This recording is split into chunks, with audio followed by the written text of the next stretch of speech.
Bismillahirrahmanirrahim.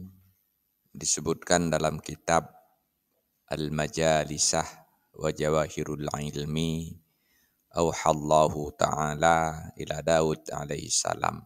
Ya Daud, tamallaq ilayya.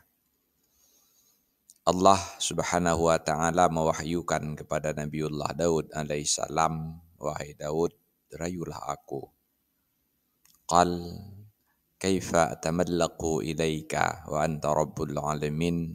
Nabiullah Daud alaihi salam menjawab, ya Allah, bagaimana saya merayu engkau padahal engkau adalah pengurus sekalian alam.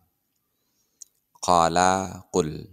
Allah subhanahu wa ta'ala berfirman, bacalah.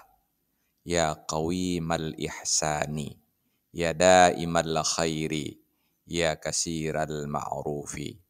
Allah subhanahu wa ta'ala menjelaskan, faman tamallaqa ilayya bihazihil kalimati kana kaman ata bi'ibadati ahlil masyriqi wal maghrib.